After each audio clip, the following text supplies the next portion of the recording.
साथ। और आज सौदा आपका क्या क्या एक्शन है आपको बताते हैं। कमोडिटी बाजार खुलने वाले हैं, कहां रखें आप नजर। जोरदार कमाई का तत्काल ट्रेड आइडिया भी हम लेकर हाजिर रहेंगे। और रिलायंस इंफ्रा का सीमेंट बिजनेस खरीदने के दौड़ में बड़े नाम, क्या हो आपकी स्ट्रैटेजी। स्ट्री इंफ्रा की बोर्ड बैठक में के ठीक पहले क्या करें आप शेयर में बताएंगे।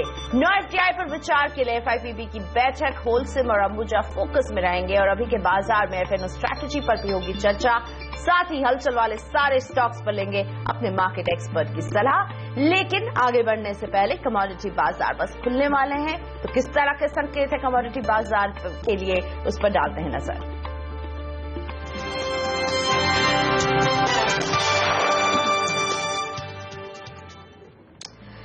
तो फिलहाल ब्रेंट क्रूड चर्चा में है, और इसलिए चर्चा में है क्योंकि ये अपने 11 साल के निचले स्तर को छू रहा है। सप्लाई बढ़ने के डर से ब्रेंट के दाम में हम इस तरह का प्रेशर देख रहे हैं।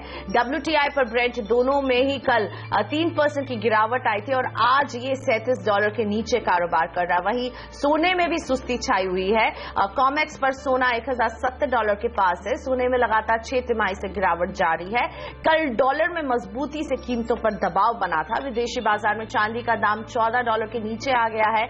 इस साल के दौरान डॉलर में जहां 8.5% की हमने मजबूती देखी, वहीं सोने में करीब 10% की गिरावट देखने को मिली है। साल के दौरान चांदी का दाम भी करीब 11% और कच्चे तेल में तो 36% की गिरावट इस पूरे साल में देखने को मिली है। साल 2015 के दौरान कॉपर का दाम भी करीब 25% टूट चुका है।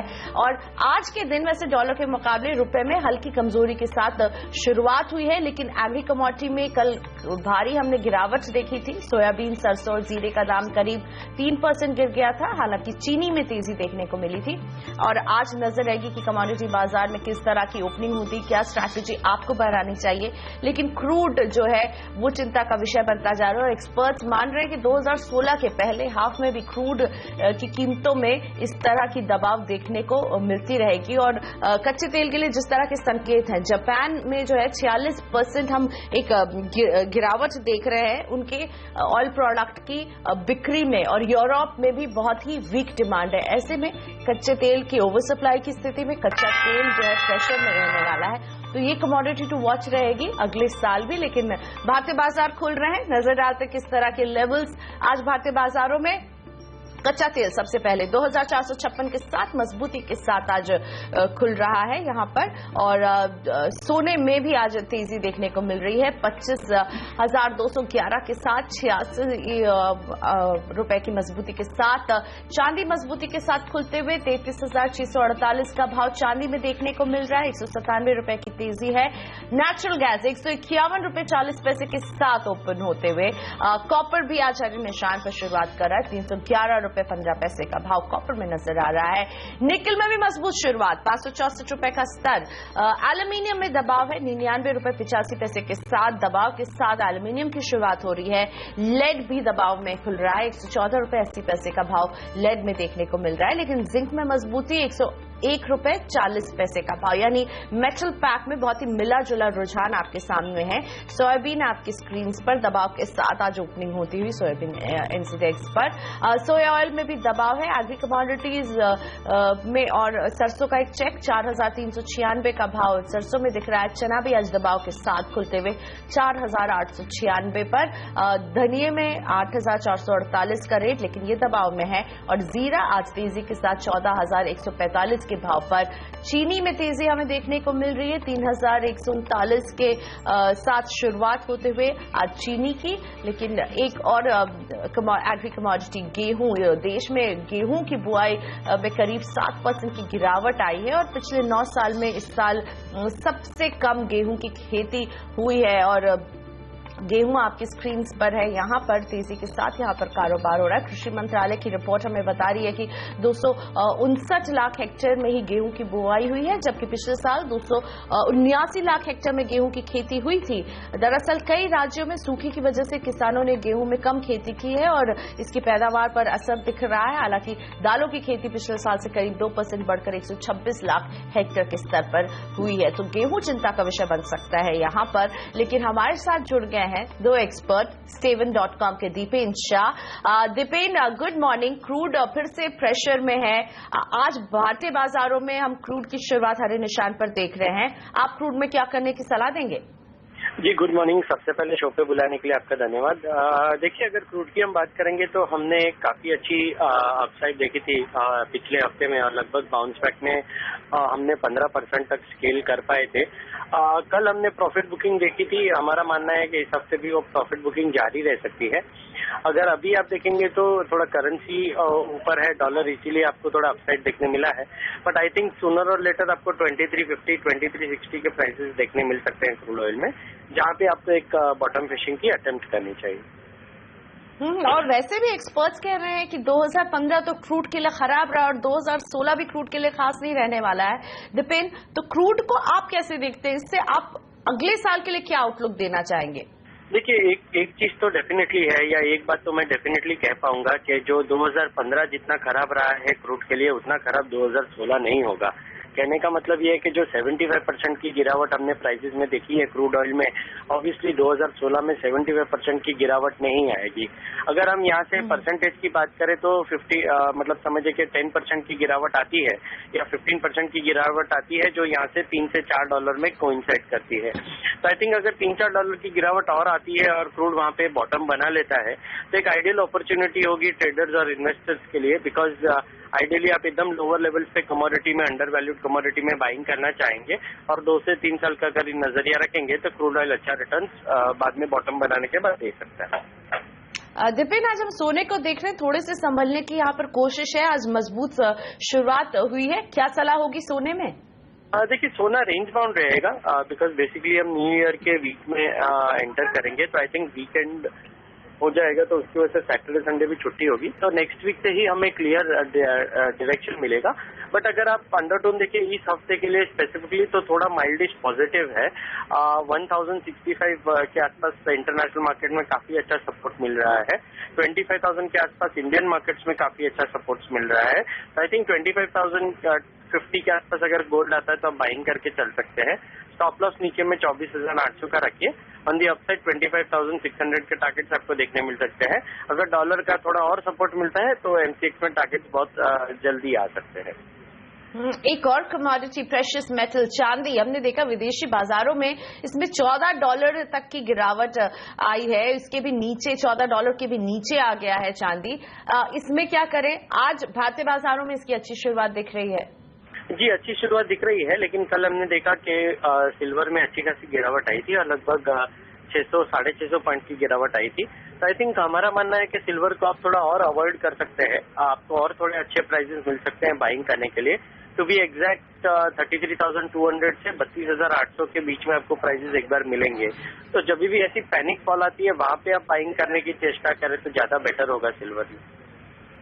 बेस मेटल्स में आपका क्या नजरिया बन रहा है, और इस पॉइंट में आपका कोई फेवरेट पिक है इसमें? देखिए, फेवरेट पिक 2 है। एक मोमेंटम को हम चेज करना चाहेंगे। लेड मिनी काफी अच्छा रेजिलिएंट रहा है, तो उसमें आप बाइंग करके चल सकते हैं। अगर ये प्रॉफिट बुकिंग थोड़ी और गहराता है तो 112.50 के आसपास आप बाइंग कीजिए। 1 से ₹1.5 का स्टॉप लॉस रखिए। ऑन दी अपसाइड आपको 116 के टारगेट देखने मिल सकते हैं। और बड़ी खुशी के साथ आज मैं निकल में थोड़ा एक ध्यान बताना चाहूंगा। अगर 567, 568 के लेवल्स को निकल क्रॉस कर पाता है on the upside in the breakout, तो आप निकल में बाइंग करके चलिए। आई थिंक आज एक दिन और कल का एक दिन आपको 2 ट्रेडिंग सेशन में निकल में थोड़ा बाउंस बैक मिल सकता है, लेकिन 540 का स्टिक स्टॉप लॉस रखें, और ऑन दी अपसाइड आपको 585, 590 के टारगेट देखने मिल सकते हैं।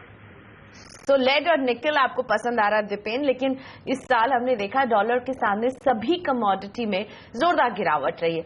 अगले साल किस कमोडिटी में आप फायदा देख रहे हैं? देखिए, अगर नॉन एग्री कमोडिटीज की बात करेंगे और अगले साल की बात करेंगे तो हमारा क्लियर पिक सिल्वर होगा, बिकॉज आई थिंक सिल्वर में काफी अच्छी वैल्यू है इन लेवल्स पे।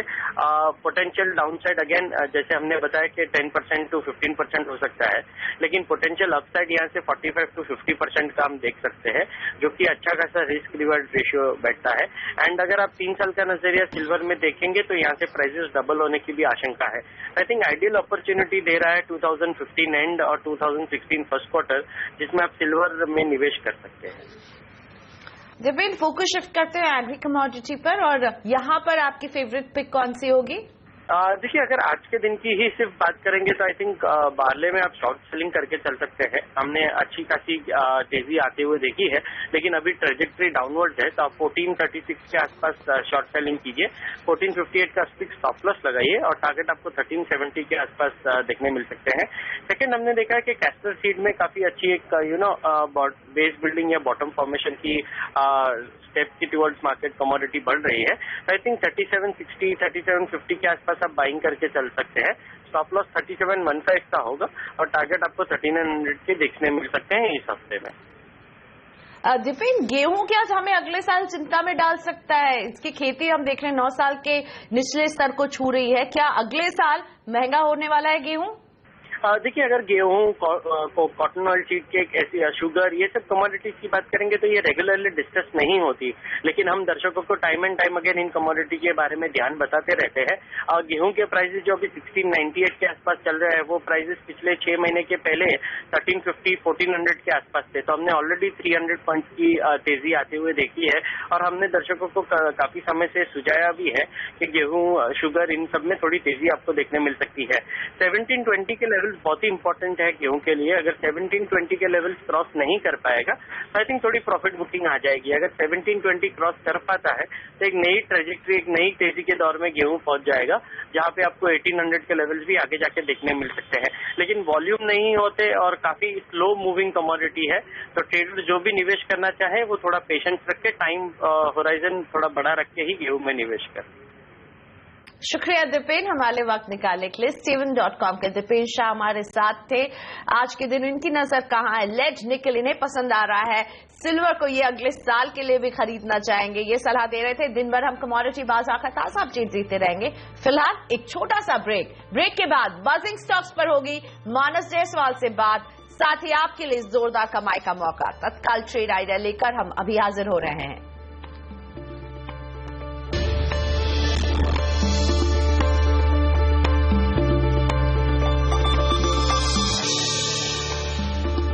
तो मार्केट का जायजा लेने से पहले आपके लिए एक कमाई का टिप। बाजार की मौजूदा हालात में वो ट्रेडिंग आइडिया हम लेकर आए जो आपको करवाएगा शानदार कमाई तत्काल ट्रेड में।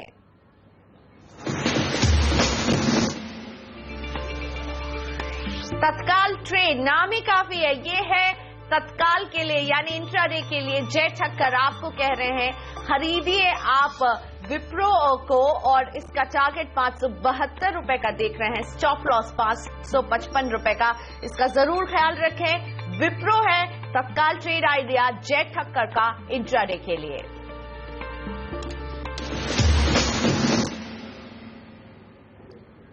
बाजार की शुरुआत आज धीमी हुई है और अभी हम बाजारों को बढ़त पर ही देख रहे हैं। केवल बैंक निफ्टी में नुकसान के साथ कारोबार हो रहा है, लेकिन सेंसेक्स 52 अंकों की मजबूती के साथ है। निफ्टी बहुत ही फ्लैट है, 4 अंकों की मजबूती है, लेकिन 7900 के एक लेवल को अभी भी मजबूती से पकड़े हुए हैं, टिके हुए हैं वहां पर। मिड कैप में हमें मजबूती दिख रही है 45 अंकों की, लेकिन इसके विपरीत बैंक निफ्टी आज दबाव के साथ है। ऑलमोस्ट जितनी बढ़त मिड कैप में दिख रही है 45 अंकों की, उतनी ही गिरावट हमें बैंक निफ्टी में दिख रही है 40 और 45 अंकों के बीच में। एडवांस डिक्लाइन रेशियो अभी एडवांसेस की तरफ है। 846 शेयर हैं जो बढ़ने वाले हैं और इनके मुकाबले 538 शेयर हैं जिनमें गिरावट दिख रही है। NTPC, Adani port, Bajaj auto, Wipro, ये कुछ काउंटर्स हैं जहां मजबूती के साथ कारोबार हो रहा है। बीपीसीएल, एमएनएम, सन फार्मा और गेल में भी मजबूती ही दिख रही है अभी, लेकिन निफ्टी में कुछ ऐसे भी काउंटर्स हैं, मजबूत काउंटर्स जहां दबाव है। ओएनजीसी, एचसीएल टेक, केन इंडिया, एचयूएल, ये सभी दबाव के साथ कारोबार कर रहे हैं। मेरे साथ है manasjaiswal.com के मानस जायसवाल। गुड मॉर्निंग मानस। निफ्टी 7900 को तो किसी तरह से होल्ड कर रहा है, लेकिन ये कितनी टिकाऊ है? बहुत ही फ्लैट दिख रहा है निफ्टी, क्या स्ट्रैटेजी रखेंगे आप? देखिए, मैं समझता हूं कि बिल्कुल यहां पर निफ्टी टिक सकता है। उसका रीजन एक तो यह है कि 7550 के आसपास बेस बनाने के बाद higher top higher bottom Nifty ने बनाना शुरू कर दिया और कल 50 दिनों का मूविंग एवरेज को ब्रेक करके उसके ऊपर क्लोजिंग दी है। अगर हम पिछला क्रैक देखें 7990 से, जो हमने 7550 के आसपास तक क्रैक देखा था, उसके 61.80% रिट्रेसमेंट लेवल के ऊपर निफ्टी सस्टेन कर रहा है। तो मेरी राय में तो बिल्कुल पोटेंशियल यहाँ पर कम से कम 100 दिनों के मूविंग एवरेज को टेस्ट करने का है, जो कि 7990 है। तो वो टारगेट सेट करके चलना है। मैं समझता हूँ कि करंट लेवल्स पे या तो छोटी सी गिरावट पे, जहाँ करीब 7920 के आसपास निफ्टी आए, तो वहां पर खरीदारी करनी चाहिए और अपने स्टॉप लॉसेज 7890 के नीचे रखने चाहिए। ओके, सो मानस को लग रहा है कि 7990 का वो लक्ष्य जो है निफ्टी से चेस कर रहा है, पहुंच भी जाएगा। लेकिन मानस ये बताइए, आज के बाजार में आपके 2 चुनिंदा स्टॉक्स कौन होंगे? देखिए, कल के मूवमेंट को देख के एक चीज तो दिखती है कि शायद ऑटो क्षेत्र बेहतर करेगा आने वाले टाइम में। तो उस क्षेत्र में टाटा मोटर्स एक ऐसा स्टॉक है जो मैं समझता हूँ करीब 6-7 ट्रेडिंग सेशंस में 385 के आसपास रेजिस्टेंस फेस कर रहा था, बट कल ये स्टॉक ने रेजिस्टेंस को ब्रेक किया है, वॉल्यूम्स के साथ किया है। तो यहाँ पर पोटेंशियल दिखता है। यहाँ पे मैं समझता हूँ कि कम से कम 405 रुपए तक के टारगेट्स पॉसिबल हैं। तो यहाँ पर खरीदारी करनी चाहिए और अपने स्टॉप लॉसेस 389 के नीचे लगाने चाहिए। दूसरा स्टॉक मैं समझता हूँ भारत फोर्ज एक ऐसा स्टॉक है जहां पर ऑलरेडी हम एक बड़ी गिरावट देख चुके थे। आई थिंक 1300 के आसपास से लगातार स्टॉक गिरावट दिखा रहा था। बेस बनाया है 800 के आसपास, फिर से वहां से रिवर्सल दिखाया हाई टॉप्स हायर बॉटम्स का। कल 50 दिनों का मूविंग एवरेज स्टॉक ने ब्रेक किया, वॉल्यूम्स बेहतर थे। तो कम से कम अपना 100 दिनों का मूविंग एवरेज जो कि 940 के आसपास है, उसको स्टॉक टेस्ट करने की कोशिश करेगा। तो मेरी राय में यहाँ पर भी एक लॉन्ग बनाने चाहिए और अपने स्टॉप लॉसेज 889 के नीचे रखने चाहिए।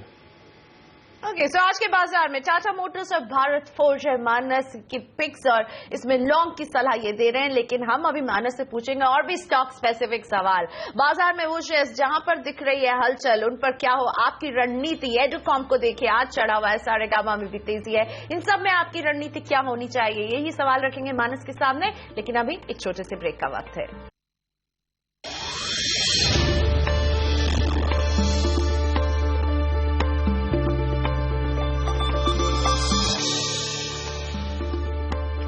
बाजारों में बहुत ही सपाट कारोबार हो रहा है, लेकिन इसमें आपको क्या करना चाहिए? और कुछ स्टॉक्स जिसमें हम हरकत देख रहे हैं उसमें है एडुकॉम्प। ये तैयारी कर रहा है अपने जमीन और बिल्डिंग्स को थर्ड पार्टी को बेचने की, और आज हम इसमें अच्छी खासी तेजी देख रहे हैं। इस डील को लेकर के जो उत्साह है वो स्टॉक के कीमत में भी नजर आ रहा है। सारेगामा में रिलायंस कैपिटल लिमिटेड ने खरीदे हैं कुछ शेयर, P1 इंटरप्राइजेज ने भी खरीदे हैं शेयर, और यहां पर भी आज हम हलचल देख रहे हैं। श्री इंफ्रा की आज होने वाली एक अहम बैठक, और इसके पहले श्री इंफ्रा में आपकी स्ट्रैटेजी क्या हो, इन सब पर बात करेंगे। लेकिन सबसे पहले एडुकॉम्प, क्योंकि जबरदस्त तेजी यहां एडुकॉम्प में आज देखने को मिल रही है। मानस, एडुकॉम्प टेक्निकल चार्ट्स पर आपको कैसा दिखता है? इस डील की जब से अनाउंसमेंट, अब ऑफिशियल अनाउंसमेंट होगी, लेकिन इसकी खबरें जब से मिल रही हैं, हम इसमें अच्छी खासी हरकत देख रहे हैं आज। देखिए, बड़ा अंडर परफॉर्मेंस देखा गया है पिछले दिनों। अगर आप पिछले 2 साल का ट्रेंड देखें तो बड़ी गिरावट देखी गई है, और उसके बाद स्टॉक ने, अगर आप देखें तो पिछले 2-3 मंथ में बेस बनाने की 10 रुपए के आसपास जरूर कोशिश की है। इंपॉर्टेंट यह है कि कल अपना 200 दिनों का मूविंग एवरेज स्टॉक ने ब्रेक किया और वहां पर वॉल्यूम देखने को मिले। एक स्टिफ रेजिस्टेंस था 15 रुपए के आसपास, उसको ब्रेक किया था। तो मेरी राय में यहाँ पर बिल्कुल एक रिकवरी देखने को मिल सकती है। अगर हम एक टेक्निकल टारगेट सेट करके चले तो वो 25 रुपए के आसपास आते हैं। तो मेरी राय में अगर यहाँ पर आप एक ट्रेड कर रहे हैं तो एक स्टिक स्टॉप लॉस 14 रुपए के आसपास रखें, और जो टारगेट है वो 25 रुपए का रखे चले। ये एक ट्रेडिंग कॉल होगा। यहाँ पर निवेश करने के मौके मैं समझता हूँ अभी नहीं ढूंढने चाहिए। बहुत जल्दी है निवेश के मौके ढूंढना, क्योंकि लॉन्ग टर्म चार्ट्स अभी बहुत रिवर्सल के साइन नहीं दिखा रहे हैं। तो बस एक चीज जरूर दिखी है कि चार्ट्स पे हाई टॉप हायर बॉटम बनना शुरू हुआ है, तो ट्रेडिंग अपॉर्चुनिटी दिखती है। बिल्कुल एकदम सोया हुआ स्टॉक रहा है ये 2015 में, और आज देखिए ऑलमोस्ट लाइक 3% की ऊंचाई को ये एडुकॉम्प आज ही छूने वाला है।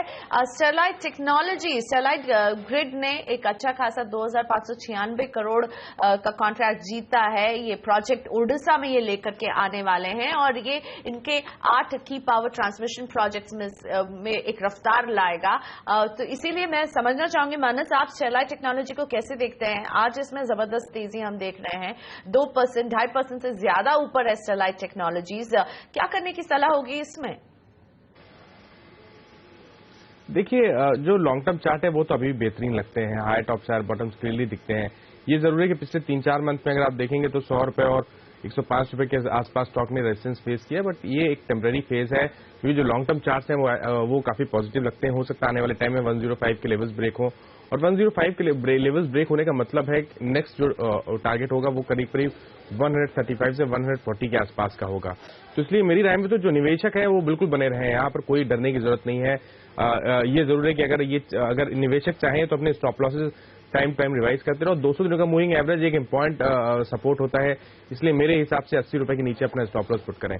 बट जहां तक बात ट्रेडिंग की है, देखिए ट्रेडिंग के मौके इंट्राडे चार्ट पे दिखते हैं, क्योंकि जो 96, 97 का रेजिस्टेंस था स्टॉक ने वो ब्रेक किया है। तो अगर आप ट्रेडिंग कॉल ले तो 105 का टारगेट सेट करके चले, करंट लेवल्स पे एक लॉन्ग पोजीशन बनाए जिसके स्टॉप लॉसेज 93.50 के नीचे रखें। ओके, तो मानस से हम अभी भी स्टॉक स्पेसिफिक सलाह लेंगे, लेकिन फिलहाल लेते हैं एक चेक इंडियन ट्रेडिंग लीग के अपडेट का।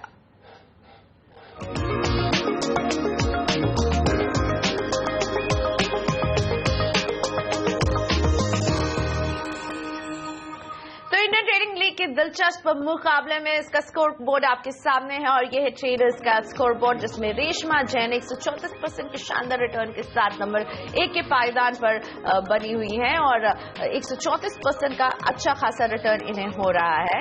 और ये विमेन लीग में रेशमा जैन सबसे आगे चल रही। माफ कीजिएगा, मैंने ट्रेडर लीग में इन्हें आगे कह दिया था। मुझे विमेन पावर में बहुत बिलीव है, और मैं बिल्कुल सही साबित हो रही हूँ, क्योंकि ये केवल विमेन के स्कोर बोर्ड में ही आगे नहीं चल रही है, बल्कि ट्रेडर्स के स्कोर बोर्ड में भी आगे चल रही है। तो रेशमा जैन 134% के शानदार रिटर्न के साथ आगे चल रही हैं विमेन लीग में भी और ट्रेडर लीग में भी। लेकिन कमोडिटी लीग में हवा सिंह टेटरवाल हैं, 68% के शानदार रिटर्न अपने चॉइसेस के साथ कमा रहे हैं, और हवा सिंह टेटरवाल बन रहे हैं कमोडिटी के स्कोर बोर्ड में नंबर 1 68% के रिटर्न के साथ।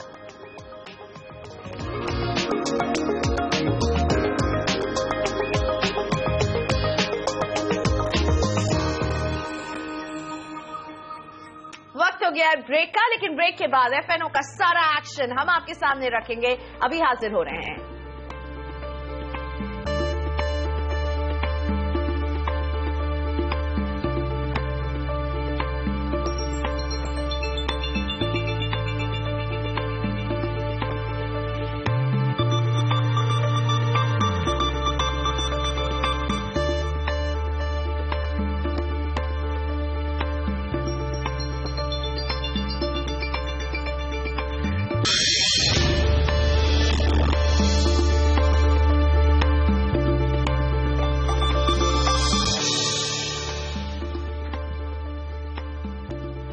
बाजार में मामूली तेजी के साथ कारोबार, सेंसेक्स 0.25% ऊपर, लेकिन बैंकिंग और आईटी मेटल शेयरों पर दबाव। दिसंबर वायदा की एक्सपायरी 7,950 8,000 के बीच होने की संभावना, सीएनबीसी आवाज के पोल का अनुमान। 10 लाख से ज्यादा कमाई वाले लोगों को नहीं मिलेगी एलपीजी सिलेंडर पर सब्सिडी, 1 जनवरी से लागू होंगे नए नियम। किसानों के लिए ब्याज पर मिलने वाली सब्सिडी भी हो सकती है खत्म, दीपक मोहंती कमेटी का कृषि पर हर तरह की सब्सिडी बंद करने का सुझाव। और दिल्ली में डीजल कार पर बैन के खिलाफ कंपनियों ने बनाया कोर ग्रुप, मिलकर तय करेंगी रणनीति।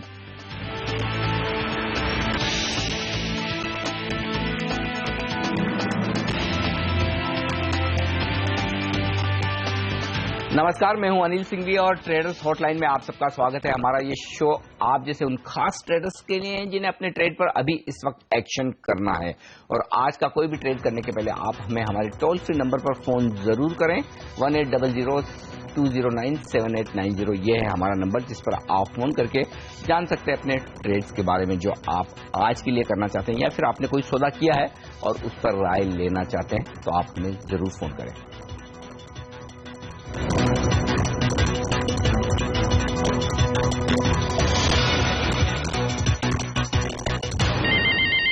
हमारे एक्सपर्ट हमारे साथ हैं मानस जायसवाल, और अब कार्यक्रम में शामिल हो रहे हैं वायदा कारोबार की रणनीति देने के लिए एलकेपी सिक्योरिटीज के गौरव बिस्सा भी।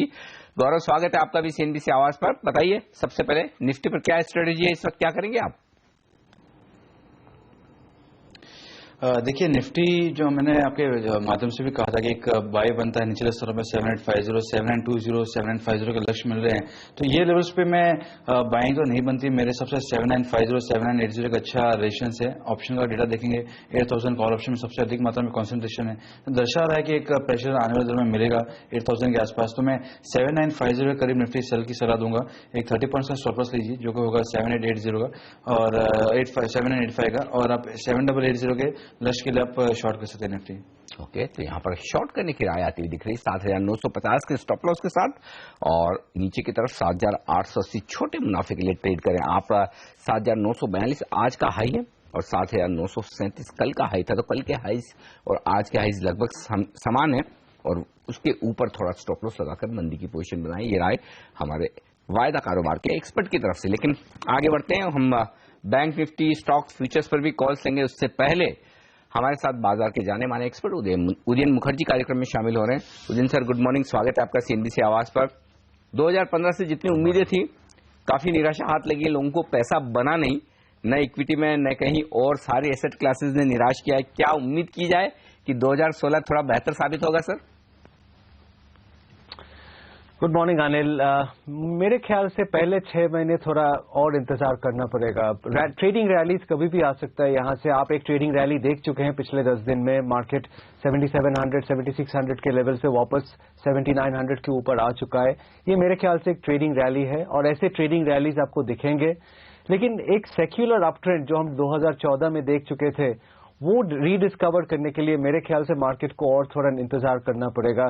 सेकंड हाफ 2016 में अगर सब ठीक ठाक रहा ग्लोबली, तो मेरा उम्मीद है कि मार्केट थोड़ा उछाल दिखा सकता है।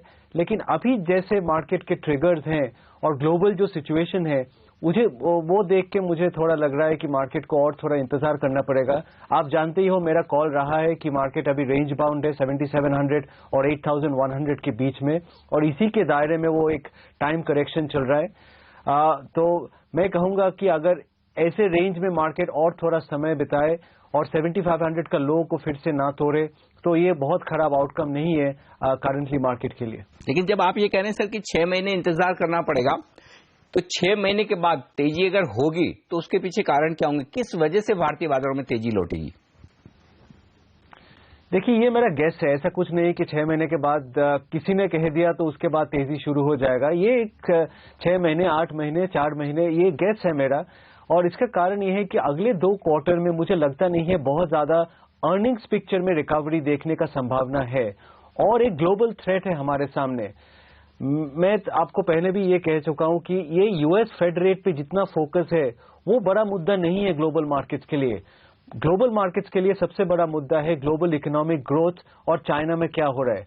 अगर हमें अगले 6 महीने में जनवरी और जून के बीच में लगा कि ये चाइना वाला सिचुएशन ऐसे ही 6.5-7% ग्रोथ के बीच में चलते हुए एक मॉडल थ्रू पाथ में से चाइना निकल जाएगा, उसमें एक भारी गिरावट नहीं आएगा उसकी इकोनॉमिक कंडीशंस में, मेरे ख्याल से अगर ग्लोबल मार्केट्स को वो एहसास हुआ तो उसके बाद एक बड़ा रैली होने का उम्मीद है। लेकिन वो हम जानते नहीं है कि चाइना का एक्चुअल आउटकम क्या होगा। उसके इंतजार में मार्केट रुका है और मार्केट को और थोड़ा इंतजार करना पड़ेगा चाइनीज आउटकम देखने के लिए। और दूसरा है हमारे अर्निंग्स रिकवरी। मुझे लगता नहीं है जनवरी पे में आप बहुत अच्छा अर्निंग्स पिक्चर देखेंगे, और 1-2 क्वार्टर ऐसे ही चल जाएगा मेरे हिसाब से कि अर्निंग्स रिकवरी आते हुए।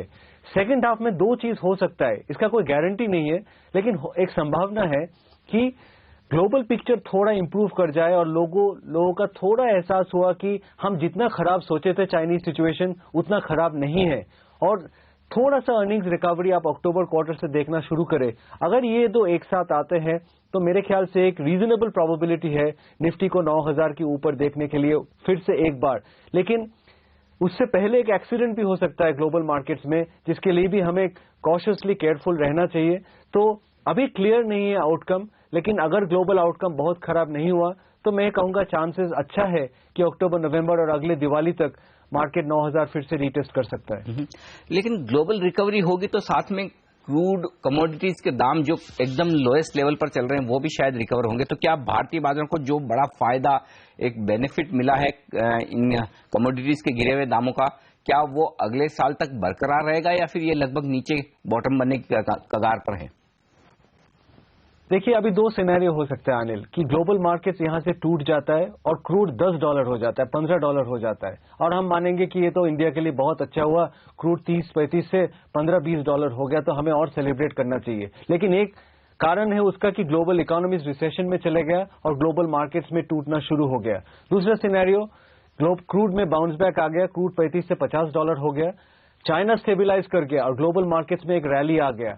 दूसरा सिनेरियो हमारे लिए बहुत ज्यादा अच्छा है पहले सिनेरियो से। क्रूड को जाने दो और $15 ऊपर, उससे कुछ फर्क नहीं पड़ता। क्रूड का नीचे आने से जो हमारे मैक्रो स्टेबिलिटी फैक्टर्स अच्छे हो गए, उससे $10-15 क्रूड ऊपर जाने से कुछ नहीं होने वाला है। ऑन द मार्जिन थोड़ा हमारा ग्लोबल मैक्रो में प्रेशर पड़ जाएगा, लेकिन दूसरे साइड में क्या होगा, हमें एक कॉन्फिडेंस आ जाएगा कि ग्लोबल इकोनॉमीज में एक तेज रफ्तार आ गया। हमें ये कॉन्फिडेंस आ जाएगा कि एफआई फ्लोज शायद इतने नेगेटिव नहीं होंगे। हमें ये कॉन्फिडेंस आ जाएगा कि बाकी ग्लोबल मार्केट्स अच्छे कर रहे हैं, तो इंडिया उसके साथ भी ऊपर जा सकता है और इमर्जिंग मार्केट्स के परफॉर्मेंस उतने खराब नहीं आए। तो सिनेरियो ए और सिनेरियो बी में मैं किसी भी कंडीशन में सिनेरियो बी को अपना लूंगा। इससे क्रूड थोड़ा ऊपर चला जाए और कमोडिटी प्राइसेस में थोड़ा रिकवरी आए, तो मैं वो कहूंगा वो इंडिया के लिए अच्छा है, उतना खराब नहीं है। हमें जो दिखना चाहिए अभी ग्लोबल स्टेबिलिटी 2016 में, कमोडिटी प्राइसेस पे हमारा फोकस नहीं रहना चाहिए। मैं तो बल्कि ये भी कहूंगा कि अगर कमोडिटीज थोड़ा सा स्टेबिलाईज कर जाए ग्लोबल इकोनॉमीज के साथ, इससे हमें कंफर्ट लेना चाहिए, हमें इससे चिंतित नहीं होना चाहिए। सर ये बताएं कि फिर 2016 में क्या वही ट्रेडिशनल सेक्टर्स, ट्रेडिशनल थीम्स ही चलेंगी या फिर कुछ अलग हटके होने वाला है? कुछ ऐसे छोटे छोटे सेक्टर्स जो बढ़िया मुनाफा दे सकते हैं इन्वेस्टर्स को, वहां पर नजर रखनी चाहिए? मैं बैंकिंग सेक्टर से थोड़ा चिंतित हूं अनिल, और वो लीडर सेक्टर रहा है हमारे मार्केट में, आप जैसे पता ही है। और मुझे लगता है अगले 6 महीने में, वो मैंने ये जिक्र करना भूल गया, एक वो बहुत बड़ा रिस्क है मार्केट का कि बैंक निफ्टी एक ड्रैग बन जाए, क्योंकि बैंक्स ने ज्यादा प्रोविजन करते हुए अपने एसेट क्वालिटी का खुलासा कर दिया कि हम थोड़ा छिपा रहे थे अपने एसेट क्वालिटी, लेकिन आरबीआई के प्रेशर से हम अभी आपको बताते हैं कि हमारे एसेट क्वालिटी इससे खराब है और इसके कारण हमें प्रोवाइड करना पड़ रहा है, और इसके कारण हमारे अर्निंग्स और बैलेंस शीट में बहुत स्ट्रेस दिखाई दे रहा है अगले 2-3 क्वार्टर में। ये एक मार्केट के लिए रिस्क है, क्योंकि बैंकिंग हमारे इंडेक्स के 30% है। तो बैंकिंग सेक्टर मेरे ख्याल से एक थोड़ा केयरफुल रहना चाहिए निवेशकों को। और फार्मास्यूटिकल क्षेत्र में मैंने बहुत हफ्ते पहले आपको कहा था कि वहां पे मुझे थोड़ा डर लग रहा है, क्योंकि लगातार जो यूएस एफडीए के इंस्पेक्शंस आ रहे हैं और सेक्टर के वैल्यूएशंस इतने ऊपर चले गए थे कि वहां पे करेक्शन की उम्मीद है और आशंका है। और हमने देखा है बहुत फार्मास्यूटिकल स्टॉक्स में काफी करेक्शन हुआ है। तो ये थे हमारे पिछले 2014 के लीडर सेक्टर्स। अभी आप 2016 में अगर देखें, मेरे ख्याल से मिड कैप्स पे ध्यान रहना चाहिए, और मिड कैप्स में गिने चुने सेक्टर्स में आपको फोकस करना चाहिए, जिसमें आपको रिटर्न्स मिलना चाहिए। अभी मुझे लग रहा है कि अगले 2-3 क्वार्टर में इंफ्रास्ट्रक्चर की जगह कंजम्पशन थीम में थोड़ा फोकस करना चाहिए, क्योंकि बहुत कारण से लग रहा है कि कंजम्पशन में थोड़ा सा बाउंस बैक हो, डोमेस्टिक कंजम्पशन में थोड़ा सा बाउंस बैक हो सकता है। ये शहर में भी हो सकता है, गांव में भी हो सकता है, अर्बन और रूरल कंजम्पशन जिसको बोलते हैं। उसमें जो थीम्स है, जैसे एग्रीकल्चर रिलेटेड कुछ स्टॉक्स है, जैसे आप 2 व्हीलर सेक्टर है और ट्रैक्टर्स कंपनीज है, ये सारे क्षेत्र में आपको थोड़ा इंटरेस्टिंग बाउंस बैक मिल सकता है। 2016 एक टेस्ट होगा डिफेंस सेक्टर के लिए, क्योंकि काफी उम्मीद वहां पे आ गया है। हम बजट में देखेंगे कि फाइनेंस मिनिस्टर को डिफेंस सेक्टर के बारे में क्या कहना है, और कुछ डील्स की जो बात चल रहा है इंटरनेशनल, उसको भी हम देखेंगे क्लोजली। डिफेंस एक क्षेत्र है जिसमें आपको इंटरेस्टिंग कुछ गेन्स देख सकता है मिड कैप क्षेत्र में। तो मैं कहूंगा कि आप ब्रॉडर इंडेक्स को भूल जाइए 2016 के लिए, उसमें बहुत ज्यादा अपने आशा मत रखिए, लेकिन उसके नीचे जो इंटरेस्टिंग मिड कैप क्लस्टर्स है उस पे फोकस कीजिए, जहां पे आपको इंटरेस्टिंग गेन्स मिल सकते हैं। और इस बीच एक न्यूज आपकी स्क्रीन पर फ्लैश होती हुई दिख रही है, वो बता दूं कि सुप्रीम कोर्ट ने केरल में हाई कोर्ट का जो एक आदेश था शराब बेचने पर बैन जो लगाया गया था, उस बैन को बरकरार रखा है। तो यानी कि जो कुछ भी कंपनियां केरल में कारोबार करती हैं, केरल में शराब को बैन किया गया था सरकार की तरफ से, फिर मामला हाई कोर्ट में पहुंचा। हाई कोर्ट ने जो सरकार का निर्णय था उसी को माना, और उसके बाद ये सारी शराब कंपनियां सुप्रीम कोर्ट में गई, और सुप्रीम कोर्ट का इस वक्त जो फैसला आया है वो ये है कि बैन जारी रहेगा, बरकरार रहेगा। तो ये झटका है उन सारी कंपनियों के लिए जो केरल में शराब बेचने का कारोबार करती है। आप देख सकते हैं United spirits, United breweries, Tilak Nagar industries, ये सारे स्टॉक्स धीमे धीमे अपने ऊपरी स्तरों से फिसलते हुए इस वक्त आपको नजर आएंगे। हम बात कर रहे हैं बाजार के जाने माने दिग्गज उदयन मुखर्जी साहब से। सर, एक और बात जो मैं आपसे राय लेना चाहता हूं वो फ्लोज के लिहाज से, एक और जहां पर घरेलू इन्वेस्टर लगातार पैसा लगा रहे हैं, वहीं एफआईएस की तरफ से उतना पैसा आता नहीं दिख रहा है। तो बड़ी चिंताएं अब लोगों को ये भी कि अगर एफआईएस की सेलिंग 2016 में बढ़ी तो क्या होगा। कैसे देख रहे हैं आप फ्लोज को, और क्या सिचुएशन बेहतर होने की संभावना है या अभी वक्त लगेगा? जैसे मैंने ग्लोबल सिचुएशन का जिक्र किया अनिल, अगर ग्लोबल सिचुएशन यहाँ से खराब हो जाता है और चाइना के बारे में ग्लोबल निवेशक और चिंतित हो जाते हैं, तो मेरे ख्याल से इमर्जिंग मार्केट में इनफ्लोज बहुत ज्यादा इन्वेस्ट नहीं आने की उम्मीद है। मुझे लगता नहीं है 2016 ऐसे साल है जहां पे बहुत ज्यादा एफआई इनफ्लोज की उम्मीद करना चाहिए। ये हो सकता है कि साल के शुरू में जनवरी के महीने में, क्योंकि पिछले 6 महीने में काफी बिकवाली हुआ है, थोड़ा सा पैसा अंदर आ जाए, लेकिन ओवरऑल क्रूड जैसे गिर गया है और सॉवरेन फंड से जितना बिकवाली आया है, मुझे ये सब देख के लग नहीं रहा है कि इमर्जिंग मार्केट में बहुत ज्यादा एफआई फ्लोज की उम्मीद रखना चाहिए। सबसे बड़ा क्वेश्चन है डोमेस्टिक इन्वेस्टर्स की। आप ये देखेंगे कि पिछले 6 महीने में, सेकेंड हाफ ऑफ 2015 में मार्केट का परफॉर्मेंस बहुत ही खराब रहा है, एवरेज रहा है, लेकिन डोमेस्टिक निवेशक का खरीदना बिल्कुल बंद नहीं हुआ है अभी तक। इसका 2 कारण है।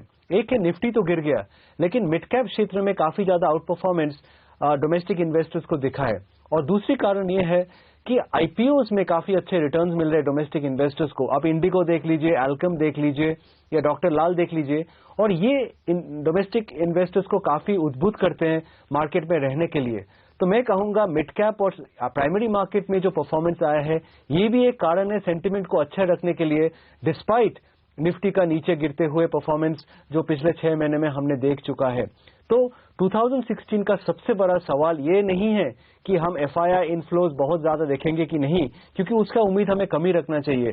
सबसे बड़ा क्वेश्चन है कि जो कॉन्फिडेंस डोमेस्टिक इन्वेस्टर्स में ने इक्विटी पे एसेट क्लास को देखते हुए जिसमें लगा के रखा है, वो अटूट रहता है कि उसमें थोड़ा क्रैक्स दिख जाता है 2016 में, क्योंकि इस पे डिपेंड होगा कि अगर मार्केट में 7500 का फ्लोर बरकरार रहेगा कि उसको टेस्ट करके मार्केट उससे भी नीचे जाएगा। डोमेस्टिक इन्वेस्टर्स ने अगर पैनिक कर दिया तो मेरे ख्याल से मार्केट का बॉटम अभी हमने देखा नहीं है, लेकिन अगर डोमेस्टिक इन्वेस्टर्स अपना कॉन्फिडेंस को ठीक रखता है तो मेरे ख्याल से मार्केट को एक रेंज में रहने का चांसेस काफी ज्यादा है। तो काफी हद तक घरेलू इन्वेस्टर्स किस तरह से पैसा लगाते हैं म्यूचुअल फंड्स में और बाजार में, वो डिसाइड करेगा कि भारतीय बाजार कितना टिक पाता है। लेकिन एक और खबर जो इस वक्त आती हुई दिखी है साफ तौर पर लीकर कंपनियों के लिए, उदयन सर जाते जाते एक राय आपसे इस सेक्टर पर लेना चाहता हूं, क्योंकि हिंदुस्तान की कंजम्पशन स्टोरी से जोड़कर इस सेक्टर को देखा जाता है कि और काफी स्टॉक्स ऐसे हैं जिन्होंने दमदार प्रदर्शन किया है। आप क्या राय रखते हैं इस सेक्टर पर, लीकर और अल्कोहल वाले सेक्टर पर, और क्या यहाँ पर जिस तरह की खबरें आ रही है उसका कोई बड़ा असर पड़ना है, या फिर ये छोटे मोटे केसेस किसी न किसी स्टेट में कभी न कभी चलते रहेंगे? देखिए, कुछ स्टॉक्स ये सेक्टर में थोड़ा महंगे हैं, उसमें हो सकता है ये स्टॉक्स रेंज में चले जाएं कुछ दिनों के लिए, क्योंकि एक तो ये स्टेट बैन की इशू है और दूसरा जीएसटी का इशू भी है, जिसमें आप देखें तो पिछले कुछ हफ्ते टोबैको और लिकर कंपनीज में थोड़ा प्रेशर आया था, क्योंकि लगा था मार्केट को कि जीएसटी के चलते अगर जीएसटी आ जाता है तो इनके टैक्स लेवल्स काफी बढ़ जाएंगे। मेरे ख्याल से जीएसटी का क्लैरिटी जब तक नहीं आता है तब तक हो सकता है कि लिकर कंपनी के स्टॉक्स थोड़ा रेंज बाउंड हो, लेकिन लॉन्गर टर्म के लिए ये एक बहुत ही पावरफुल कंजम्पशन ट्रेंड है, और कोई करेक्शन हुआ टाइम वाइज या प्राइस वाइज तो नीचे के लेवल्स पे मेरे ख्याल से निवेशकों को ये स्टॉक्स को एनालाइज करना पड़ेगा। लेकिन आज 2 दिन के बाद न्यू ईयर्स ईव है, मेरे ख्याल से स्टॉक को छोड़ के आप केरल और बिहार में जो कंज्यूमर्स है इन प्रोडक्ट्स की, इनकी दुर्दशा को देखते हुए मेरे ख्याल से थोड़ा दुखी तो होना ही चाहिए। सर, बहुत बहुत शुक्रिया आपका हमारे लिए वक्त निकालने के लिए, और नए साल की इस उम्मीद करें कि काफी बेहतरीन हो 2016 का साल। आपको भी बहुत बहुत शुभकामनाएं, और उम्मीद करें कि 2016 बाजार के लिए ज्यादा बेहतर साबित हो। आपको भी शुक्रिया सर। और इस बीच बाजार 50 अंक ऊपर है सेंसेक्स पर, निफ्टी पर 8 अंकों की मजबूती। वक्त एक छोटे से ब्रेक का, और ब्रेक के बाद फोकस ट्रेडर्स हॉटलाइन पर। हमारे एक्सपर्ट्स हमारे साथ हैं, मानस जायसवाल और गौरव बिस्सा, साथ ही काफी दर्शक हैं जो अपने सवाल लेकर हैं हमारे साथ, जानना चाहते हैं उनके जवाब। इस ब्रेक के बाद लौटेंगे हम।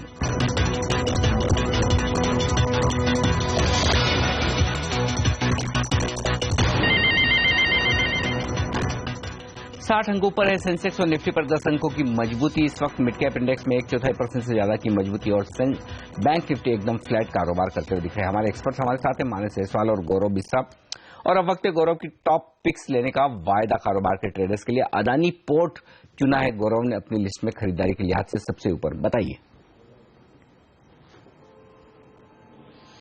Good morning. अदानी पोर्ट्स की अगर बात की जाए, काफी सारे शॉर्ट्स वगैरह बने थे, लेकिन अभी शॉर्ट कवरिंग का सिलसिला बीच में शुरू होता दिखा था, फिर थोड़ी सी मध्यांतर में थोड़ा फिर प्रेशर दिखा था, लेकिन अभी एक अच्छा मोमेंटम दिखा है। रोलर्स भी पिक हो रहे हैं, ऑप्शन वगैरह एक्टिव हो रहे हैं। अगले सीरीज के इतने एक्टिव नहीं है, लेकिन जो करंट सीरीज के ऑप्शन है 260 कॉल ऑप्शन सबसे अधिक मात्रा में कॉन्सेंट्रेशन था, उसके कंफर्टेबली अबाउट ट्रेड कर रहे थे। मेरे हिसाब से यहाँ से एक अच्छा मोमेंटम आने की संभावना है। 275 का इसमें आप ट्रेडिंग टारगेट रख सकते हैं, 260 का स्टॉप लॉस से आप बाय कर सकते हैं। ओके, लेकिन आगे जो आपने 2 पिक्स लिए हैं, दोनों ही शॉर्ट साइड पर, माफ कीजिए, एक खरीदारी और एक बिकवाली की राय, लेकिन दोनों ही सरकारी कंपनियां हैं। BEL भारत इलेक्ट्रॉनिक्स खरीदेंगे आप, और भेल BHEL बेचेंगे। देखिए, भेल का तो मैं कहूँ, आपके चैनल पे भी मैंने कहा है, पहले भी कहा है कि काफी एक बहुत रॉकेट साइंस ऐसा नहीं लग रहा है। काफी सारे शॉर्ट्स थे, शॉर्ट रोलर्स भी थोड़े बहुत दिखने जा रहे हैं। फाइनल फिगर थर्सडे को मालूम पड़ेगा एंड पे, लेकिन जो शॉर्ट्स है वो बनते जा रहे हैं। वापस एक नेगेटिविटी दिख रही है इसमें स्टॉक में।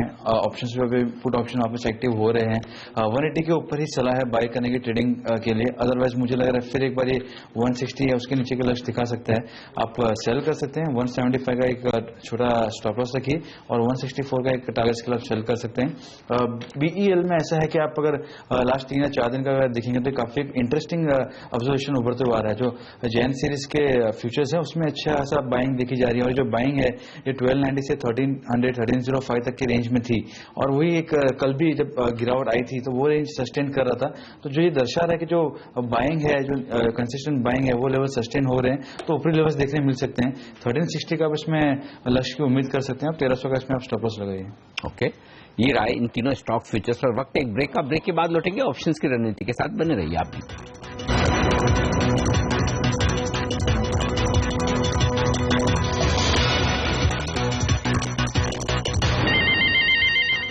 और अब वक्त है ऑप्शंस की रणनीति लेने का। गौरव बिस्सा हमारे साथ है, पूछते हैं उन्हीं से कौन सा ऑप्शन ट्रेड करने की राय है आज उनकी, बताइए गौरव। देखिए, मैं जैन सीरीज के रिलायंस पावर के 60 स्ट्राइक कॉल ऑप्शन में बाइंग की सलाह दूंगा। 2.5 का टारगेट होगा, 0.8 का इसमें लक्ष्य होगा, स्टॉप लॉस होगा।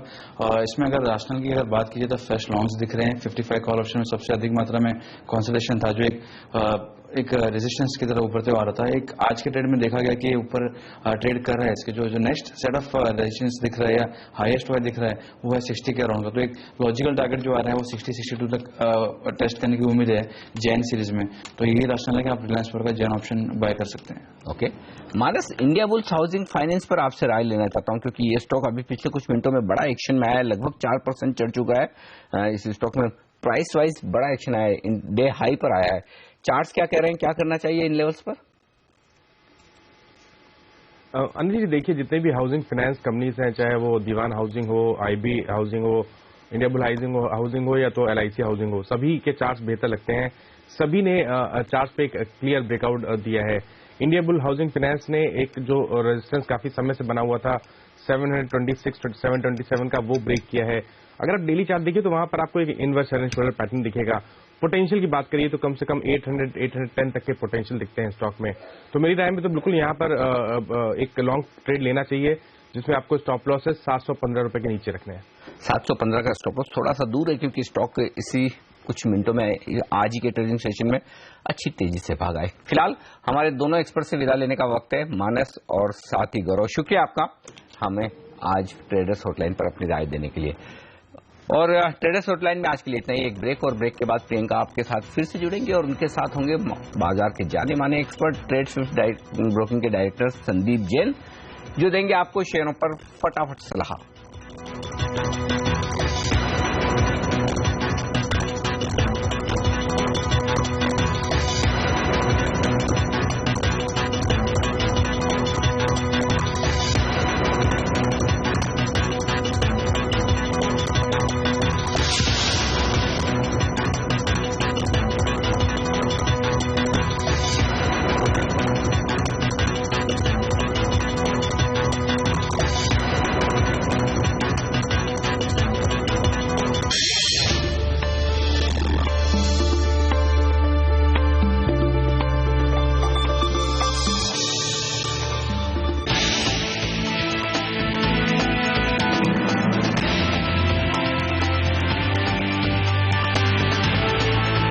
बाजार में मामूली तेजी के साथ कारोबार, सेंसेक्स करीब 0.25% ऊपर, हालांकि बैंकिंग, आईटी, मेटल शेयरों पर दबाव।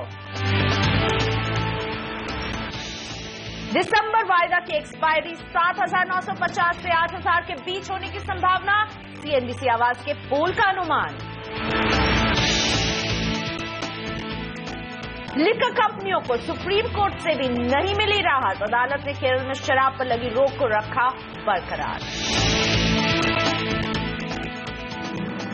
10 लाख से ज्यादा कमाई वाले लोगों को नहीं मिलेगी एलपीजी सिलेंडर पर सब्सिडी, 1 जनवरी से लागू होंगे नए नियम।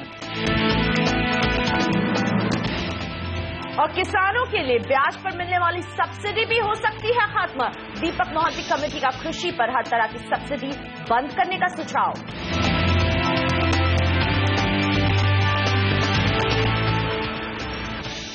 तो मैं हूं आपके साथ एक बार फिर से, और मेरा साथ आप देने वाले हैं Sandeep Jain, trade Swift broking के संदीप जैन है, शेयरों पर फटाफट सलाह देने के लिए। संदीप जी, स्वागत है आपका। हमने देखा कि पिछले हफ्ते बाजार एक दिन चढ़ रहा था तो एक दिन गिर रहा था, और इस हफ्ते भी हम देख रहे हैं कल बहुत ही शानदार दिन रहा, आज दबाव है। निफ्टी को आप कैसे देख रहे हैं, बाजार में आप क्या एक्शन देख रहे हैं? मुझे ऐसा लगता है कि बाजार में कहीं ना कहीं मजबूती तो आई है सर्टेनली, और नीचे के लेवल्स पे बार बार जब 7700, 75, 50, 7600 के लगभग जब सपोर्ट लिया है तो ये तो कॉन्फिडेंस आया है। भले ही एफआईआईज ने काफी माल बेचा है, बट मार्केट पार्टिसिपेंट्स को कॉन्फिडेंस आया है कि डाउनसाइड अब बहुत ज्यादा नहीं है और रिस्क रिवॉर्ड रेशियोज बेहतर हो गए हैं मार्केट में। और जो भी बड़े कंपनियां थी जैसे कि फार्मा और आईटी क्षेत्र की कंपनियां थी, वहां पे अच्छी खासी टूटत हुई थी और उसकी वजह से इंडेक्स नीचे आए थे। तो अब कहीं ना कहीं वहां पे थोड़ी चाल आई है, तो वो इनफैक्ट लिफ्ट कर रहे हैं निफ्टी को। और मुझे ऐसा लगता है कि बैंक्स और आईटी और फार्मा ये टाइप के सेक्टर जो, और इवन पावर में भी काफी चाल आई है, तो इन सबको देखते हुए लगता है कि थोड़ा सा मार्केट में चाल रहना चाहिए। बट ओवरऑल आई फील कि 8000 के आसपास एक बहुत स्ट्रांग साइकोलॉजिकल बैरियर है, जो कि महीने भर पहले भी वहां जाके नीचे आया, तो थोड़ा सा कॉशियस रहना जरूरी है। और 79, 90, 78,000 के लगभग थोड़ा प्रॉफिट बुकिंग करने में समझदारी रहेगी। ओके, सो 8000 के लेवल को वॉच कर रहे हैं संदीप, लेकिन हम अब इनके सामने रखेंगे आपके सवाल। राजीव जी भिलभाड़ा से जुड़ गए हमारे साथ। राजीव जी नमस्ते, बताइए कौन सा शेयर है आपके पास? जी नमस्कार मैडम। नमस्ते जी, मेरे पास ट्राइडेंट के हैं 200 शेयर। 61 में खरीदा है मैंने।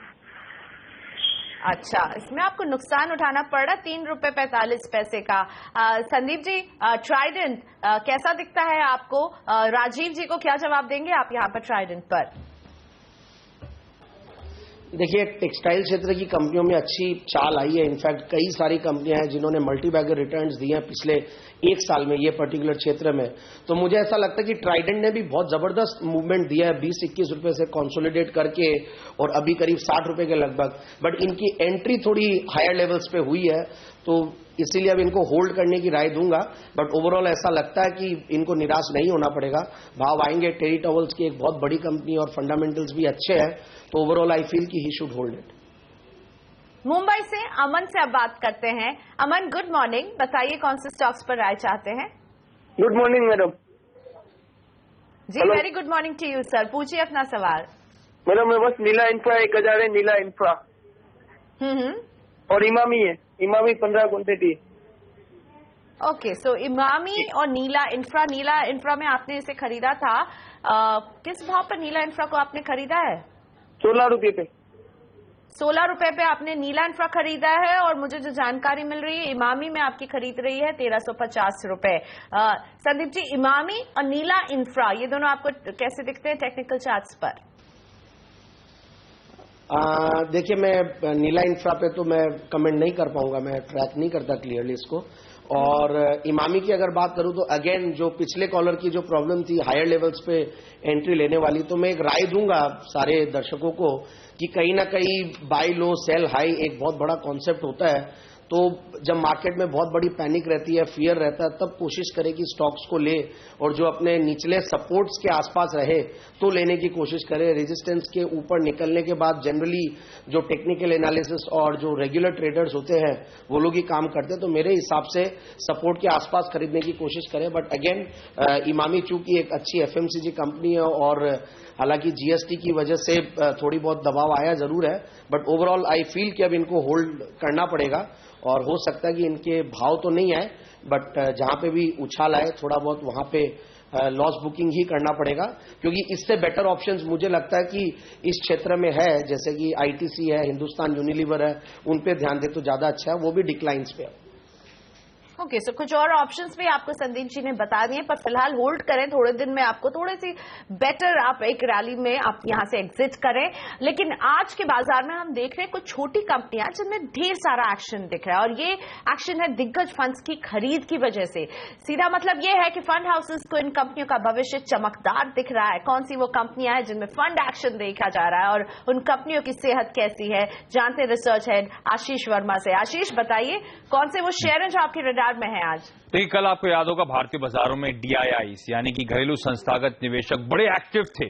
ऑलमोस्ट 1000 करोड़ रुपए के आसपास ही खरीद हुई है और कई सारे छोटे मझौले शेयरों में उन्होंने खरीदारी करी है। जो रिपोर्ट हुए उनको मैं हाईलाइट करूंगा। फीएम इंडस्ट्रीज, यहां पे DSP black rock mutual fund ने कल 1 लाख शेयर इस कंपनी के उठाए हैं। ये कंपनी करती क्या है? एक ऑटो एंसिलरी कंपनी है जो ऑटोमोटिव लाइटिंग और सिग्नल इक्विपमेंट्स बनाती है। रेयर व्यू मिरर्स जो लगते हैं गाड़ियों में, खास तौर पे 2 व्हीलर्स में, वो सब बनाने का ये काम करती है। तमाम 2 व्हीलर 4 व्हीलर कंपनीज इसकी क्लाइंट्स हैं, लेकिन मेजरली 2 व्हीलर्स से 95% के आसपास का रेवेन्यू, घरेलू मार्केट से 86% के आसपास के रेवेन्यूज आते हैं। इस कंपनी के 2 टॉप क्लाइंट्स हैं, होंडा मोटरसाइकिल्स जिससे 44% रेवेन्यूज और टीवीएस 26% रेवेन्यूज वहां से आते हैं। और इंटरेस्टिंग है, डीएसपी ब्लैक रॉक ऑलरेडी इस कंपनी में 1.5% स्टेक ओन करता था, ये एडिशनल बाइंग हुई है उनकी तरफ से। इसके अलावा मैं देख रहा था कोटक महिंद्रा के पास 1.5% से ज्यादा, बजाज अलायंस के पास ऑलमोस्ट 2% स्टेक है इस कंपनी का। पिछले 4 सालों से मुनाफा 40% सीएजीआर से बढ़ रहा है, यानी कि साल दर साल बढ़त देखने को मिल रही है। और इंटरेस्टिंगली इस कंपनी का डेट इक्विटी लगातार सुधरता हुआ, इस समय महज 0.5 टाइम्स पे डेट इक्विटी रेशियो है, तो सेहत सुधरती हुई आपको इस कंपनी की नजर आएगी। दूसरे जो फंड एक्शंस हुए उनमें तमाम में रिलायंस कैपिटल ने खरीदारी करी है। प्रभात डेयरी में कल 27.5 लाख शेयर्स खरीदे हैं। प्रभात डेयरी आपको याद होगा हाल में सितंबर में कंपनी लिस्ट हुई थी, 115 रुपए का इश्यू प्राइस था, तो इश्यू प्राइस से अब तक पिछले 3 महीनों में 30% के रिटर्न्स दे दिए। स्टॉक 150 के आसपास कामकाज कर रहा है। मिल्क और डेयरी प्रोडक्ट्स बनाने और उसे इंस्टीट्यूशनल रिटेल क्लाइंट्स को सप्लाई करने का एक कंपनी काम करती है। मुझे याद आ रहा है जब इसकी लिस्टिंग हुई थी उसी के साथ साथ एक रेटिंग एजेंसी इंडिया रेटिंग्स ने इसका जो आउटलुक था वो अपग्रेड कर दिया था, उसके बाद से तगड़ा मोमेंटम है। सारेगामा में भी कल रिलायंस कैपिटल ने ऑलमोस्ट 12 लाख शेयर्स एक्वायर करे हैं। ये जो सारेगामा है ये आरपीजी संजीव गोयनका जो कोलकाता वाले हैं उनकी कंपनी है। ये प्रमोटर्स का ऑलमोस्ट 59-60% स्टेक है। ईयर टिल डेट यानी कि इस साल अब तक 160% के रिटर्न्स इस कंपनी ने दे दिए हैं। अब इस कंपनी का मार्केट कैप करीब 650 करोड़ रुपए का है। ये कंपनी, ध्यान रखें, इंडिया में जितने म्यूजिक लेबल्स के लिए जानी जाती है और लार्ज कंटेंट प्रोड्यूसर है इंडियन टेलीविजन के लिए, इंटरेस्टिंगली जो म्यूजिक जो हिंदुस्तान में रिकॉर्ड हुए हैं उनमें से 50% से ज्यादा का ये इकलौती कंपनी कस्टोडियन है, तो इंटरेस्टिंग बिजनेस है। फाइनली ईपीसी इंडस्ट्रीज, यहां पे भी रिलायंस कैपिटल ने कल 3.5 लाख शेयर्स खरीदे हैं। इंटरेस्टिंगली रिलायंस कैपिटल ऑलरेडी इस कंपनी में 4.25% के आसपास का स्टेक ओन करता था, कल ये एडिशनल बाइंग हुई है। ईपीसी एक महिंद्रा ग्रुप कंपनी है जो कि खासतौर पर इरिगेशन, माइक्रो इरिगेशन के स्पेस पे फोकस करती है। महिंद्रा का ऑलमोस्ट 55% स्टेक है इस कंपनी में और मुझे साल 2011 में महिंद्रा ने इस कंपनी को एक्वायर करा था और तब से अच्छा मोमेंटम है इस काउंटर में और आज भी हरकत दिखाता हुआ। शुक्रिया आशीष। वैसे आशीष जब भी कुछ बोलते हैं तो ये ध्यान रखें कि वो शेयर आगे जाकर के जैकपॉट शेयर बन सकता है। तो संदीप आपको ये फंड एक्शन है प्रियंका, ये सिर्फ फंड एक्शन है। फंड एक्शन आप अभी बता रहे हैं, आगे की राह कैसी हो सकती है समझते हैं संदीप से यहाँ पर। संदीप जी, ये फंड एक्शन वाले स्टॉक्स जो लेकर आए हैं, चुनकर आशीष हमें बता रहे हैं, फियाम इंडस्ट्री, प्रभात डेयरी, सारेगामा, ईपीसी इंडस्ट्रीज, आप इनमें आपकी कोई खास पसंद या इनमें आप क्या व्यू रखते हैं इनके लिए? नहीं, देखिए, मैं ओवरऑल डेयरी सेक्टर पे बहुत बुलिश हूं। मुझे ऐसा लगता है कि ये जो कंजम्पशन स्टोरी है इंडिया की, और जिस तरीके से दूध की रेट्स बढ़ती है तो भी कंजम्पशन कम नहीं होता है, क्योंकि एक नेसेसरी कंजम्पशन है, तो वहां पे मुझे बहुत स्कोप दिखता है। और प्रभात डेयरी का इनफैक्ट रिसेंटली आईपीओ आया था और ठीक ठाक रेस्पॉन्स भी था, तो ओवरऑल इस पे ध्यान देना चाहिए। और जिस तरीके से रिलायंस कैपिटल ने सारेगामा को भी लिया, इनफैक्ट ये स्टॉक काफी निचले स्तरों पे हमने भी हमारे क्लाइंट्स को रेकमेंड किया, क्योंकि बिजनेस काफी इंटरेस्टिंग है। और जो भी अभी फिल्म इंडस्ट्री से रिलेटेड स्टॉक्स है, उन्होंने बहुत जबरदस्त परफॉर्मेंस दिया, और फिर एक अच्छी ग्रुप की कंपनी है, तो सर्टनली वहां पे भी काफी ट्रैक्शन है। और जिस तरीके से इंडियन म्यूचुअल फंड्स, डीआईआईज का एक पावर बढ़ा है इंडियन मार्केट्स में, क्योंकि पिछले कुछ दिनों में जब एफआईआईज माल बेच रही थी तो डीआईआईज हमेशा कॉन्ट्रा ट्रेड करके माल ले रही थी, तो ये एक बहुत बड़ा साइन है कि इंडियन जो इन्वेस्टर्स है वो म्यूचुअल फंड्स के जरिए इंडियन मार्केट्स में पार्टिसिपेट कर रहे हैं, और आगे और भी बढ़ने वाला। जिस तरीके से फाइनेंशियल इंक्लूजन के ऊपर सरकार का भी फोकस, और इवन मैंने देखा आपके चैनल पे भी इनफैक्ट पहला कदम और ऐसे कई शोज है जिसके माध्यम से आपके चैनल ने काफी प्रमोट किया है इस पर्टिकुलर इंडस्ट्री को। तो मुझे लगता है कि यहाँ पे बिल्कुल ध्यान देना चाहिए कि ये म्यूचुअल फंड्स कहाँ पे एंट्री ले रहे हैं। फिर ईपीसी इंडस्ट्री सर्टेनली सरकार का, और जिस तरीके से ईपीसी इंडस्ट्रीज माइक्रो इरिगेशन क्षेत्र में है, हालांकि वहां पे मुझे संभाव जेन इरिगेशन ज्यादा बेहतर लगता है, और जेन इरिगेशन का डीवीआर पर्टिकुलरली बहुत अच्छे लेवल्स पे, क्योंकि जेन इरिगेशन एफएनओ के बैन पीरियड पे है, तो जेन इरिगेशन डीवीआर में बाइंग आ रही है, तो वहां पे भी ध्यान दिया जा सकता है। तो ओवरऑल, और फीएम इंडस्ट्रीज संभाव मुझे अब लग रहा है कि बहुत ही बेहतरीन कंपनी है वैसे, बट वैल्यूएशंस के लिहाज से थोड़ा महंगा लगता है मुझे, तो थोड़ा वेट करना चाहिए। चलिए, लेकिन बड़े फंड्स का एक्शन हम देख रहे हैं, फियाम इंडस्ट्री, प्रभात डेयरी, सारेगामा, ईपीसी इंडस्ट्रीज, और ये आपकी स्क्रीन पर है। यहाँ हमने देखा है जोरदार फंड एक्शन, और इनमें हम बढ़त भी देख रहे हैं उसके बाद। लेकिन अब रुक करते हैं आपके सवालों का। रवि जुड़ गए मेरे साथ लखनऊ से। नमस्ते रवि, बताइए क्या सलाह चाहते हैं आप हमारे एक्सपर्ट की? हाँ, नमस्ते। मैंने जो है एक आरकॉम का 550 शेयर मैंने खरीदा है, 86 रुपए 20 पैसे के हिसाब से। तो क्या मतलब अभी इसका क्या आगे मतलब हो सकता है, इसमें कुछ फायदा हो सकता है, या इसको हम निकालें, क्या करें? ओके, हाल ही की खरीद रही है आपकी रिलायंस कम्युनिकेशन में। संदीप जी, रिलायंस कम्युनिकेशन को आप कैसे देख रहे हैं? टेलीकॉम जो है वो अगले साल का डेफिनेटली एक थीम साबित हो सकता है, ऐसे में आप रिलायंस कम्युनिकेशन की राह कैसे देख रहे हैं? नहीं, देखिए, आरकॉम सर्टेनली पूरे टेलीकॉम क्षेत्र में मुझे संभाव बहुत ही बेहतरीन एक स्टॉक लगता है। हालांकि एडीएजी ग्रुप के स्टॉक्स की पहले काफी पिटाई हुई है, बट ओवरऑल अब इन्होंने लोअर लेवल्स पे बहुत अच्छा कंसोलिडेशन दिखाया, और पूरे ग्रुप ने भी जबरदस्त कॉर्पोरेट रिस्ट्रक्चरिंग की है, डेट रिस्ट्रक्चरिंग की है। तो कहीं ना कहीं जो ये लोग डेट्स को रिटायर करने की एक जो स्ट्रैटेजी बनाए हैं, उसका ओवरऑल पूरे ग्रुप पे बहुत पॉजिटिव इंपैक्ट पड़ा, और मार्केट इसको काफी वेलकम कर रही है। और इनफैक्ट ये देखिए, ये स्टॉक पिछले कुछ महीनों में इनफैक्ट 60-65 के रेंज में भी 2-3 बार आके फिर से बाउंस बैक किया है, और ऐसा लगता है कि रिलायंस इंडस्ट्रीज का जो टेलीकॉम 4G में जो लॉन्च है, उसका भी कहीं ना कहीं सरोगेट बेनिफिशियरी ये पर्टिकुलर कंपनी रहेगी। और सरकार की जो भी पास में पॉलिसीज आई है, इवन जो ट्रेडिंग को लेकर, स्पेक्ट्रम ट्रेडिंग और ये सब को लेकर, तो सर्टेनली ये कंपनी बड़ी बेनिफिशियरी रहेगी। टावर्स बेचने की बात कर रही है, तो overall it's a good buy. But मुझे ये लगता है कि इन्होंने हायर लेवल्स पे एंट्री ली है, तो हाई बीटा स्टॉक का थोड़ा डरे नहीं, अब बने रहना पड़ेगा, और नीचे आए तो कहीं ना कहीं एवरेज करने की भी मैं इनको राय दूंगा 70 से 72-75 रुपए के लगभग। लेते एक छोटा सा ब्रेक यहां पर, लेकिन ब्रेक के बाद हम आपके लिए लेकर आएंगे आईटीएल के डीलिंग रूम का एक्शन, शेयरों के शहंशाह का अपडेट है आगे।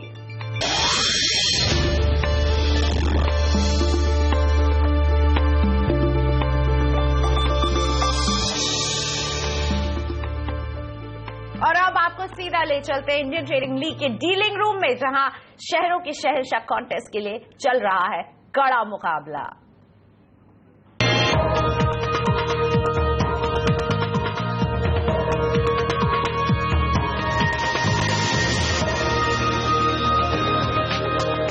और इस डीलिंग रूम के एक्शन के बीच सुरेश हमारे साथ जुड़ रही है। मुंबई की मिताली सुरेश जसापारा जो कि फाइनल राउंड के लिए दांव लगा रही है यहाँ पर। मिताली, वेलकम टू आवाज। बताइए क्या पोजीशन आप ले रही हैं फिलहाल?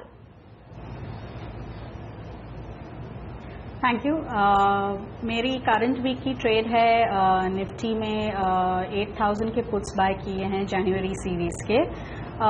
The current way the Nifty is going is that थोड़ा और उछाल आके you can expect 100 to 200 point correction during mid Jan. तो उस हिसाब से 8000 के जनवरी के puts based on Elliott wave and Fibonacci levels पे लिए हैं और इस एक्सपायरी में 7950 से 7980 के बीच में आप निफ्टी का क्लोज एक्सपेक्ट कर सकते हैं और उस हिसाब से उसके बाद थोड़ा कंसोलिडेशन एक्सपेक्ट करके एक बड़ा बाउंस एक्सपेक्ट कर सकते हैं। तो आई थिंक अराउंड 7600 के लेवल से वापस निफ्टी में एक अच्छा और तेज बाउंस आने की संभावना है और उसके पहले ये डाउनफॉल को कैपिटलाइज करने के लिए इस हफ्ते मैंने 8000 के जनवरी सीरीज के पुट्स लिए हैं।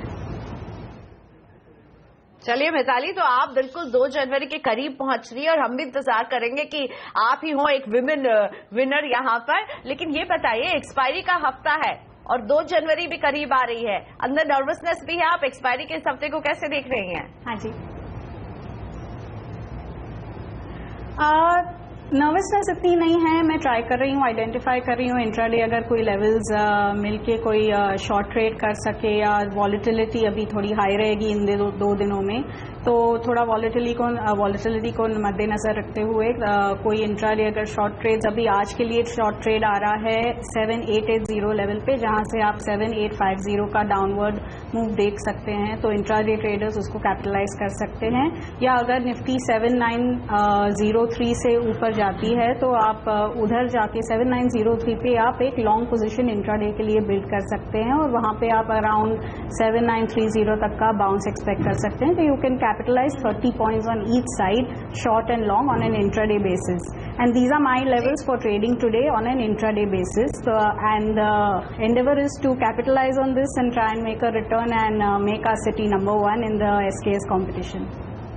बिल्कुल मिताली, लेकिन ये बताइए, केवल निफ्टी को में ही आप अपनी स्ट्रैटेजी रखना है? कोई स्टॉक स्पेसिफिक आपने कोई चुना है किसी को?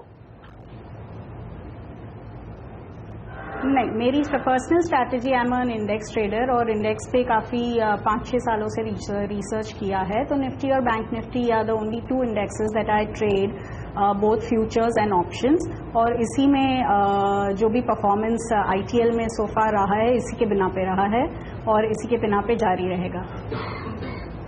चलिए, आपको बहुत सारी शुभकामनाएं, बेस्ट ऑफ लक, मुंबई का नाम रोशन कीजिए मिताली। ITL डीलिंग रूम में आप बने रहिए, हम आपका अपडेट लेते रहेंगे। तो मिताली जसपारा हमारे साथ थी, मुंबई के शहरों के शहंशाह में ये नंबर 1 पोजीशन पे कई बार रही हैं और अब फाइनल राउंड के लिए खेल रही है। हम आपको बता दें कि शहरों के शहंशाह में देश के 5 शहर दिल्ली, मुंबई, कोलकाता, पुणे और बंगलुरु से चुने हुए ट्रेडर्स के बीच ये मुकाबला चल रहा है।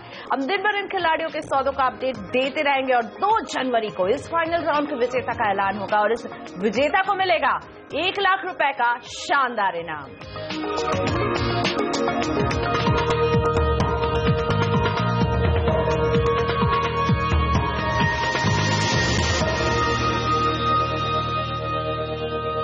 वक्त है ब्रेक का, लेकिन उससे पहले एक क्विक चेक सोने के भाव पर डाल लेते हैं, किस तरह का कारोबार हो रहा है। यहां पर फ्यूचर में 25,201 का लेवल बना हुआ है, हेज में 22,887 और ये स्प्रेड है 2,322 का। ये है सोने के कारोबार का फिलहाल ताजा भाव इंडेक्स पर।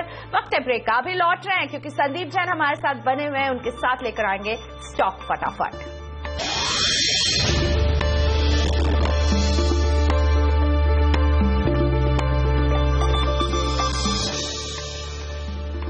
वक्त है स्टॉक फटाफट का, हमारी काउंटडाउन शुरू हो चुकी है। राहुल का है पहला सवाल नैनीताल से, जानना चाहते हैं अरविंद मिल्स में क्या करें। 1000 शेयर है। संदीप जी, इनकी खरीद 265 रुपए की रही है। मेरे हिसाब से थोड़ा प्रॉफिट बुकिंग कर ले, उसमें समझदारी रहेगी। मार्केट्स करेक्ट करते तो ये स्टॉक्स मार्केट के साथ चलते हैं, तो बिल्कुल थोड़ा प्रॉफिट बुकिंग करना चाहिए। कोलकाता से नरेंद्र कुमार जैन, इनके पास है जिंदल पॉलीफिल्म्स 150 शेयर, 271 रुपए की खरीद। अगेन इसमें भी यही राय रहेगी कि 530 के लगभग आए तो वहां पे प्रॉफिट बुकिंग कर ले तो ज्यादा सही रहेगा। दिल्ली से आयुष, केशोराम इंडस्ट्रीज 500 शेयर 100 रुपए में खरीदारी की है। मेरे हिसाब से इस स्टॉक को होल्ड करना चाहिए। काफी स्ट्रेटेजिक एक्विजिशंस और ये सब चल रहे हैं कंपनी के और ओवरऑल एक्शन काफी है, तो मेरे हिसाब से इन लेवल्स पे बुराई नहीं है, इनको होल्ड करना चाहिए और 130 से 40 रुपए का टारगेट मैं इनको देता हूं।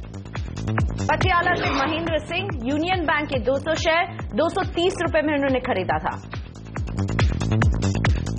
अगेन सारे पीएसयू बैंक्स में काफी पिटाई हुई है, तो इन लेवल्स पे तो अब निकलने की राय दूंगा नहीं मैं, और काफी हद तक करेक्शन ओवरडन हो चुका है, तो मेरे हिसाब से होल्ड करें। और अगेन इनको यही टारगेट दूंगा कि 230 का लेवल्स नहीं भी आए तो करीब 210-20 तक आए तो निकलने की कोशिश करेंगे। अगला स्टॉक गैमन इंडिया, पटना से विनोद जानना चाहते हैं 400 शेयर ये होल्ड करते हैं, 19 रुपए 50 पैसे में खरीदा था। मेरे हिसाब से एग्जिट ऑन बाउंस की राय दूंगा मैं, जहां पे भी उछाला है निकल जाए। डेट्स काफी है बुक्स में और बेटर इंफ्रा कंपनीज है, भले वहां डेट्स भी हो बट वो ज्यादा बेटर लगती है, जैसे कि जीएमआर इंफ्रा है, इन टाइप के स्टॉक्स पे स्विच कर जाए। इसी के साथ संदीप जी शुक्रिया हमारे लिए वक्त निकालने के लिए। संदीप जैन हमारे साथ थे, आपके तमाम सवालों का जवाब दे रहे थे, धन्यवाद आपका। हमारे साथ सौदा आपका में आज इतना ही। आगे हम अभी हाजिर हो रहे हैं कमोडिटी बाजार की सारी हलचल के साथ कमोडिटी राउंड अप में। नमस्कार।